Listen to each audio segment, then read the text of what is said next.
Hello guys, what's up? I hope you are doing fine. This is me Mir Wahid and today I am going to teach you the Jammu Kashmir economy. Jammu Kashmir economy के ऊपर हम बात करेंगे क्योंकि काफ़ी time से काफ़ी सालों से स्टूडेंट्स ये बोल के आ रहे थे कि सर जम्मू एंड कश्मीर का जीके आप इलाबरेट करके हमें समझाओ। तो उसका इनिशिएटिव मैं ले रहा हूँ और स्टेट्स जो भी हैं सॉरी जितने भी डिस्ट्रिक्ट्स हैं उनको भी मैं लेकर आऊँगा सो दैट आपको एक कॉम्प्रहेंसिव तरीके से एक जगह पर सारी चीज़ें कंपाइल्ड मिलेंगे।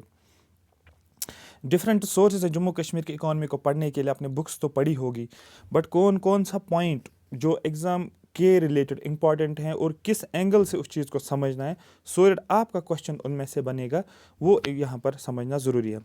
तीसरी बात ये है कि जब Jammu Kashmir economy, Jammu Kashmir history, Jammu Kashmir geography, Jammu Kashmir का टूरिज़्म कंप्लीट हो जाएगा, plus Jammu Kashmir reorganisation complete हो जाएगा, उसके बाद जो भी पिछले 5-10 सालों से क्वेश्चंस हैं related to Jammu and Kashmir के, जो भी जे के एस एस बी ने अभी तक पूछा है, उसके 300-400 क्वेश्चंस बनेंगे, वो 200-150 बनेंगे, उनको हम यहाँ पर डिस्कस करेंगे सो दैट कॉम्प्रहेंसिव तरीके से तैयार हो जाएगा। सबसे पहली बात, आपने ऑलरेडी बुक्स में पढ़ा होगा क्योंकि आप एरिहंत की बुक पढ़ो या ज़ुहर मीर की बुक पढ़ो, जिसकी बुक भी आप पढ़ोगे आपने ये चीज़ें पढ़ी होगी, बट किन चीज़ों को आपको ब्रॉडर पर्सपेक्टिव से समझना वो इंपॉर्टेंट है। जम्मू एंड कश्मीर इकोनॉमी की अगर हम बात करेंगे, the Jammu and Kashmir has its own cultural identity. Jammu and Kashmir की एक अपनी कल्चरल आइडेंटिटी है। हर स्टेट का, हर यूटी का अपनी एक आइडेंटिटी होती है। इसी तरीके से अगर हम जम्मू कश्मीर की बात करें, यहाँ का कल्चर एक अपना कल्चर है, एक अपनी आइडेंटिटी है जो हम कल्चर के बेस पे हम बोल सकते हैं। अगर हम जोग्राफिकली की बात करेंगे, it shares international boundary with Pakistan only. अगर हम इसकी जोग्राफी को देखेंगे, मैप देखेंगे जम्मू एंड कश्मीर यूटी का, अभी यूटी की मैं बात कर रहा हूँ, ये बॉर्डर पाकिस्तान के साथ ही बनाता है, ठीक है। नॉर्थ वेस्ट साइड में इस वाले एरिया में ये किसके साथ बॉर्डर बनाता है, ये इस वाले साइड में पाकिस्तान के साथ ये बॉर्डर बनाता है, इंटरनेशनल बाउंड्री। लेकिन अगर नेशनल बाउंड्रीज़ की बात करेंगे, नेशनल का मतलब with in UT of Jammu and Kashmir, ये किसके साथ बनाता है, आप बोलोगे ये बाउंड्री जो बनाता है लद्दाख के साथ बनाता है, ठीक है, क्योंकि लद्दाख जो हैं ये इंडिया की यूटी हैं, इंडिया का ही पार्ट है। पंजाब जो है ये इंडिया का पार्ट है, इस साइड से हम पंजाब की तरफ आ जाएंगे, ठीक है, पंजाब यहाँ पर लिखेंगे सपोज, और हिमाचल प्रदेश, और यहाँ पर हिमाचल प्रदेश की बात हम करेंगे। तो दैट मीन्स नेशनल बाउंड्री ये लद्दाख, पंजाब और हिमाचल प्रदेश के साथ बनाता है, और इंटरनेशनल बाउंड्री सिर्फ ये पाकिस्तान के साथ बनाता है। मैंने ऑलरेडी हाईलाइट किया, आपका डायरेक्ट क्वेश्चन ये बनेगा, सीधे आपका क्वेश्चन बनेगा बस, और कुछ नहीं आपको इसमें याद रखना है। आगे, the UT has very hilly terrain and impedes industrial growth. आपको पता है जब हम जम्मू कश्मीर की बात करेंगे, हिली टेरेन है, यहाँ पर हिल्स आपको देखने को मिलेंगे, प्लेन्स बहुत कम है, हिली रीजन्स बहुत सारे हैं, बहुत सारे डिस्ट्रिक्ट्स जो हिली एरियाज़ में देखने को मिल रहे हैं, जहाँ पर इंडस्ट्रियल ग्रोथ का होना बहुत डिफ़िकल्ट होता है, ठीक है। The land of UT is highly fertile. अगर हम लैंड की बात करेंगे, जो भी यूटी में प्लेन एरियाज़ है जम्मू एंड कश्मीर में, वो क्या है, वो काफ़ी फर्टाइल हैं, and water resource are abundant, और वाटर रिसोर्स भी यहाँ पर बहुत सारे हैं, काफ़ी वाटर रिसोर्सेज है, क्योंकि अगर आप देखोगे ग्लेशियर्स भी हैं, वो मेल्ट होते हैं, जिसकी वजह से क्या होता है, रिवर्स कंटिन्यूसली पूरे साल चलते रहते हैं, जिनको पेरिनियल रिवर्स बोलते हैं। आपने हिमालयन रिवर्स की बात की है, आपने जाहलिम रिवर, आपने इंडस रिवर की बात करेंगे, जाहलिम की बात करें, बहुत सारे रिवर्स हैं, ठीक है, जो कि जम्मू एंड कश्मीर के थ्रू फ्लो होते हैं। तवीर रिवर आपने पढ़ा होगा। तो ऐसे बहुत सारे रिवर्स हैं जहाँ जिनके थ्रू पानी जो है चलता रहता है, और यहाँ पर वाटर रिसोर्सेज भी हैं, ग्लेशियर्स भी मेल्ट होते हैं, यहाँ पर लेक्स भी हमें देखने को मिलते हैं। तो इस तरीके से आपको एक सेंटेंस को आपको ब्रॉडर पर्सपेक्टिव से सोचना है। लैंड फर्टाइल हैं, आप देख सकते हो, फर्टाइल लैंड जब है तभी यहाँ पर पॉपुलेशन सेटल है, क्योंकि जब तक फर्टाइल लैंड नहीं होगा पॉपुलेशन एरियाज़ में नहीं होगी, क्योंकि फर्टाइल लैंड की ही वजह से क्या होता है, लोग ज़्यादा से ज़्यादा सेटल होते हैं, फिर कल्टीवेशन करते हैं, कल्टीवेशन की वजह से वो फूड क्रॉप्स को बनाते हैं, फूड क्रॉप्स की वजह से वो फिर वो फूड को खाते हैं, और जो है खुद की लाइफ को भी वो जो हैं आगे लेकर जाते हैं। Jammu Kashmir UT is richly endowed with forests, यहाँ पर हमें फॉरेस्ट्स भी देखने को मिलेगा, एज मिनरल रिसोर्सेज, और मिनरल रिसोर्सेज भी यहाँ पर, मतलब ऐसा एरिया है ये, ऐसा यूटी है ये जहाँ पर हमें जंगल भी देखने को मिलेंगे, मिनरल्स भी देखने को मिलेंगे, जैसे कि हमें कोल अगर चाहिए वो जम्मू एंड कश्मीर से मिलेगा, लिग्नाइट भी देखने को मिलेगा, कॉपर भी देखने को मिलेगा, lead, zinc, cobalt, limestone, bauxite, borax and precious stones जो जम्मू एंड कश्मीर से मिलते हैं। अब अगर आपने देखा होगा एफए में आपको एक क्वेश्चन पूछा गया था, कोल आपको पूछा गया था, कुछ एलिमेंट्स दिए गए थे, ठीक है, कुछ एलिमेंट्स का नाम दिया गया था और उनका सिंबल आपको बोला था। यहाँ पर वो मैं क्लियर करूँगा। जैसे यहाँ पर आपको कॉपर दिया गया, कॉपर जो है यहाँ पर कॉपर मैं लिखता हूँ, कॉपर को हम CU सिंबल लिखते हैं। लेड की अगर हम बात करते हैं, लेड को हम PB लिखते हैं। जिंक की अगर बात करते हैं, जिंक को रिप्रेजेंट करते हैं ZN से। कोबाल्ट की बात करेंगे तो कोबाल्ट को हम लिखते हैं CO से। लाइम से, फिर ये आ गया समझ, क्लियर हो गया। तो ये सारी चीज़ें जो होती हैं, ये आपको मैंने ये जो जितने भी पीरियोडिक टेबल में एलिमेंट्स है उनको मैंने यहाँ पर एक क्वेश्चन के फ्रेम में दिया है, सो नेक्स्ट टाइम अगर आपको ये क्वेश्चन पूछे जाएंगे आप इसका आंसर कर सकते हो। इसी तरीके से क्योंकि हम जम्मू एंड कश्मीर के बारे में पढ़ रहे हैं, इसकी इकोनॉमी के बारे में पढ़ रहे हैं, तो पहला थोड़ा सा बैकग्राउंड पता होना चाहिए। ठीक है, क्योंकि आप पावर प्रोजेक्ट्स भी देखोगे, जब आप रिवर्स पढ़ते हो आपके पावर प्रोजेक्ट्स की भी यहाँ पर डिस्कशन होगा, वहाँ से कितना इकोनॉमी जनरेट होती है। आप रिवर्स फ्लो करते हैं या लेक्स, वहाँ पर टूरिस्ट्स आते हैं, वहाँ से भी इकोनॉमी जनरेट होती है। क्या यहाँ पर हिली एरियाज़ हैं तो इंडस्ट्रियल ग्रोथ उतनी नहीं है, क्या इंडस्ट्रीज़ की वजह से फिर कितनी इकोनॉमी जनरेट होती है, तो इस तरीके से लिंक करना है। The erstwhile state of Jammu and Kashmir was bifurcated into 2 UTs of Jammu and 2 UTs of Jammu and Kashmir and Ladakh in August 2019। आपको पता है जो जम्मू एंड कश्मीर स्टेट पहले थी उसको क्या किया गया है, उसको 2 पार्ट्स में डिवाइड किया गया, एक जम्मू एंड कश्मीर और लद्दाख, दोनों UTs बनाई गई है अगस्त 2019 में। One of the stated reason for bifurcation was the lack of economic development. एक रीज़न ये भी बोला जाता है कि क्यों बाइफरकेट किया गया है, लद्दाख को अलग किया गया और जम्मू एंड कश्मीर को किया गया है, क्यों ऐसा किया गया, क्योंकि इकोनॉमिक डेवलपमेंट यहाँ पर नहीं हो रही थी। आ रही बात समझ। यहाँ पर बहुत सारे सेक्टर्स की अगर बात करेंगे, services sector contribute most of the GDP of UT। Services sector जो होता है हमारे पास 3 सेक्टर्स। अब क्वेश्चन कहाँ से बनेगा, कितने सेक्टर्स ऑफ इकोनॉमी आप डिस्कस करते हो? सर 3 सेक्टर्स ऑफ इकोनॉमी है। एक हमारे पास होता है प्राइमरी सेक्टर जिसको आप एग्रीकल्चर सेक्टर भी बोलते हो, दूसरा आपको बोलता है इंडस्ट्रियल मैन्युफैक्चरिंग सेक्टर जिसको आप इंडस्ट्रियल सेक्टर भी बोलते हो, तीसरा आप बोलते हो सर्विसेज सेक्टर। ठीक है, सर्विसेज सेक्टर जो आप सर्विस प्रोवाइड करते हो। तो services sector contributes most of the GDP of UT Jammu and Kashmir UT की अगर GDP की बात करेंगे तो सबसे ज़्यादा GDP में कंट्रीब्यूट कौन करता है, आपको बोलना services sector. While agriculture supports majority of population, लेकिन सबसे ज़्यादा पॉपुलेशन एंगेज कहाँ पर है, मैं GDP की यहाँ पर बात नहीं कर रहा हूँ, मैं पॉपुलेशन की एंगेजमेंट कहाँ पर है, ज़्यादा लोग एंगेज जो हैं वो एग्रीकल्चर में है UT के अंदर। ठीक है, तो GDP की बात करेंगे तो सर्विस सेक्टर का ज़्यादा कंट्रीब्यूशन है, लेकिन सबसे ज़्यादा एम्प्लॉयमेंट आप बोल सकते हो, यहाँ लोगों को सबसे ज़्यादा सपोर्ट कहाँ से मिलता है, आपको बोलना वो एग्रीकल्चरल एक्टिविटीज से मिलता है। इंडस्ट्री, ठीक है, industry is the second major contributor toward the state economy.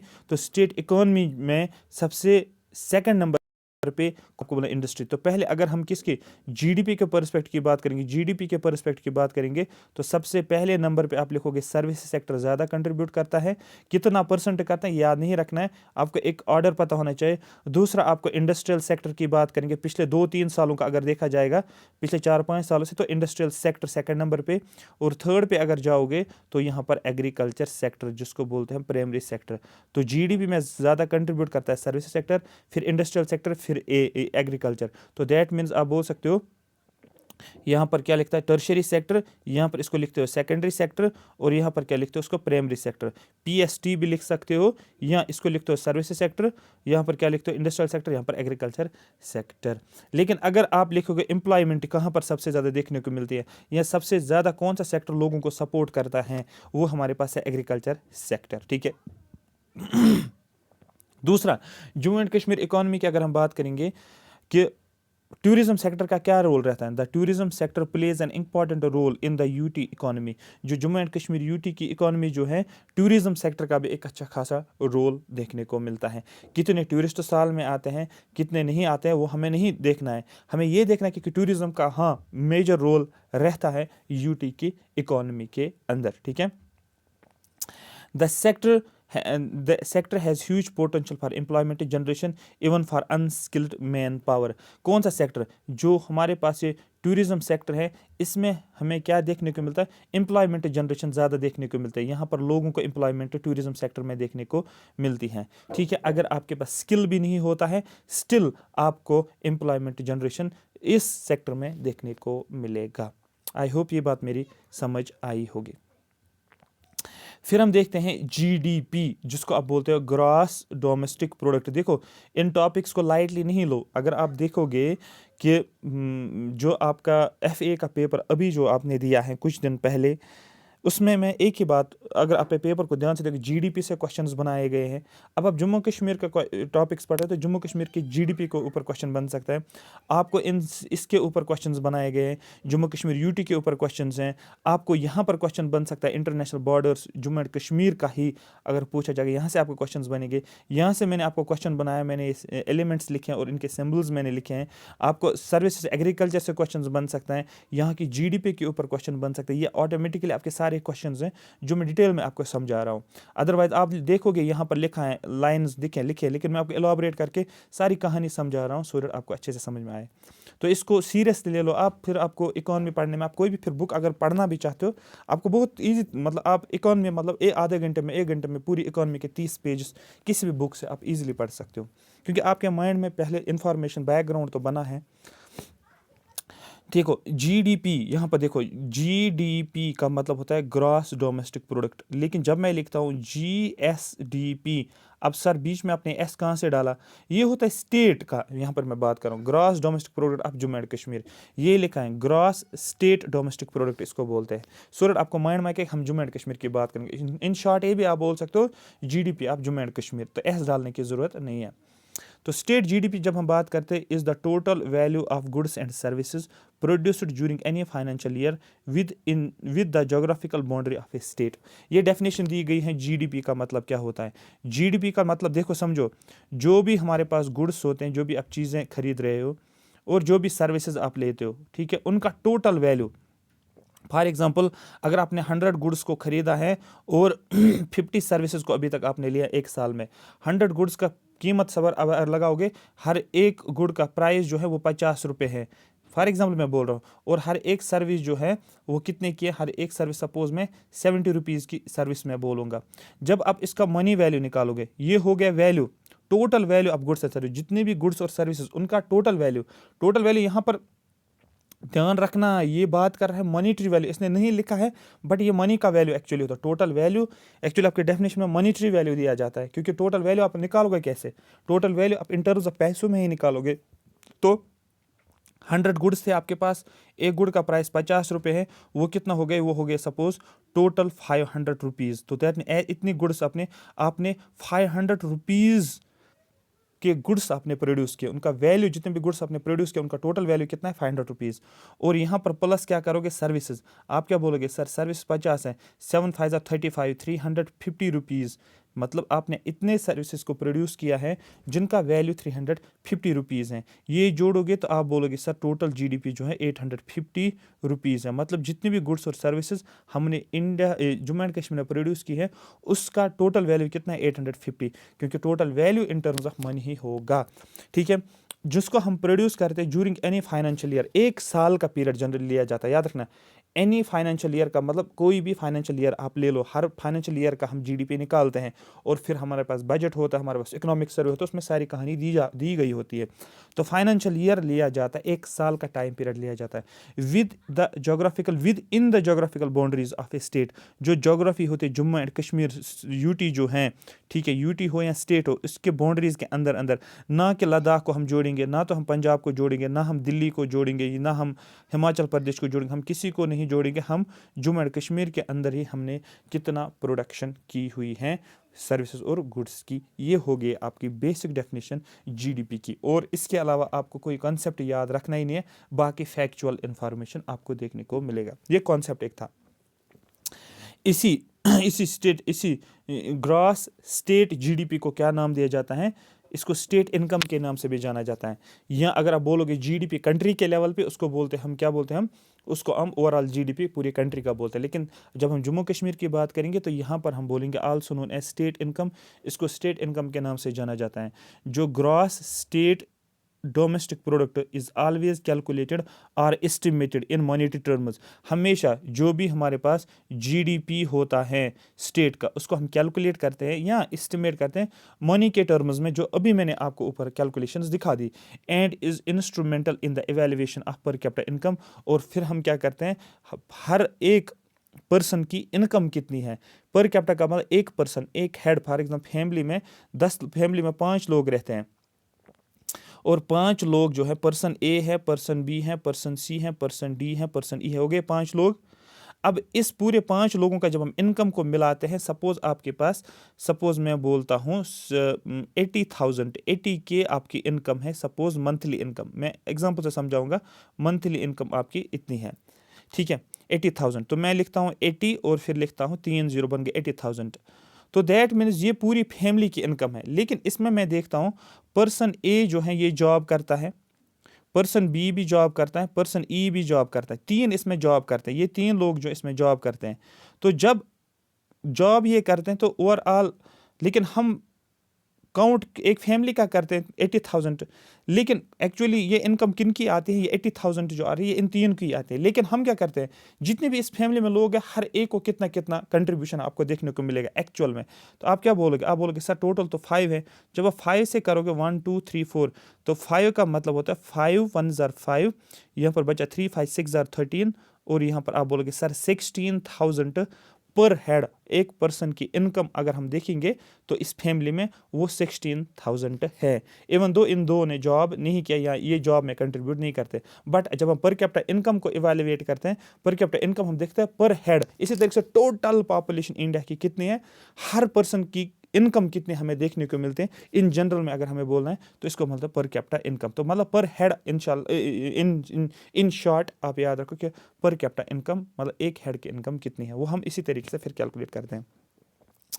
उसके बाद जब भी हम जीडीपी निकालते हैं, जब भी हम ग्रॉस डोमेस्टिक प्रोडक्ट को कैलकुलेट करते हैं, it serves as an indicator for measuring economic prosperity.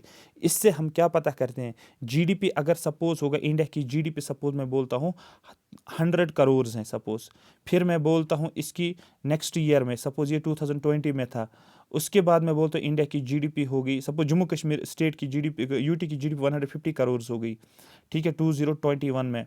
फिर हो गया, मैंने बोला आपको फिर 250 करोड़ हो गया, ठीक है। तो यहाँ पर 2023 में 22 में, फिर मैं बोलता हूँ यहाँ पर 230 हो गया, कम हो गया एज कम्पेयर टू किससे, इस साल से, तो मैं बोलता हूँ 2023 में, ठीक है। तो ये मैं क्या बोल रहा हूँ, हर साल का जीडीपी मैं आपको यहाँ पर दिखा रहा हूँ।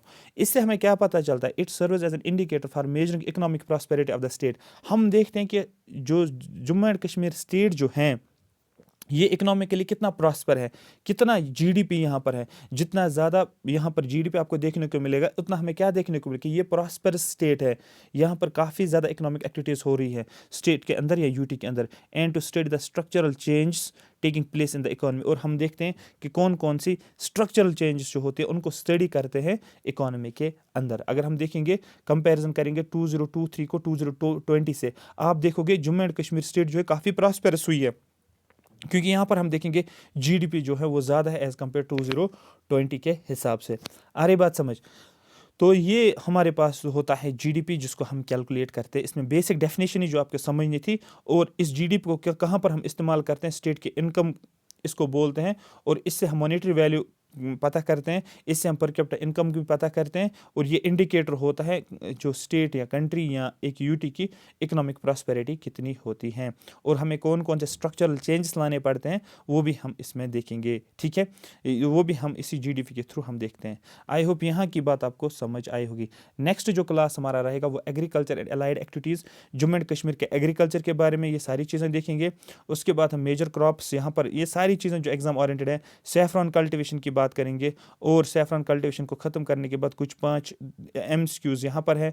फिर नेशनल सैफरन मिशन देखेंगे, इसके ऑब्जेक्टिव्स देखेंगे बिल्कुल ब्रॉडर परस्पेक्टिव से। उसके बाद इसके ऊपर MCQs देखेंगे और आगे आगे चलेंगे। कम से कम ये 10-15 क्लासेस में ये कवर हो जाएगा, सो दैट आपका इकोनॉमी कभी लाइफ में दोबारा ना पढ़ना पड़े, आप इजीली क्वेश्चंस को सॉल्व कर सकते हो। Thank you so much for watching me. Comment section में आप मेंशन करोगे आपको ये सेशन समझ में आया या नहीं आया, तो अच्छे तरीके से लिखोगे। इस PDF को टेलीग्राम पे शेयर करूंगा, वही सर इस टेलीग्राम चैनल है, डिस्क्रिप्शन में भी दिया जाएगा। और आप क्या करोगे, लाइक भी करो चैनल को, सब्सक्राइब भी करो, टेलीग्राम को भी सब्सक्राइब करो, यूट्यूब को भी सब्सक्राइब करो। टेलीग्राम से फ़ायदा ये होगा PDF आपको मिलता जाएगा, आपको अपडेट मिलेगा। और यूट्यूब को सब्सक्राइब करोगे तो पहली नोटिफिकेशन मिलेगी कि लेक्चर अपलोड हो गए, तो आप इसको देख सकते हो। Thank you so much for watching me.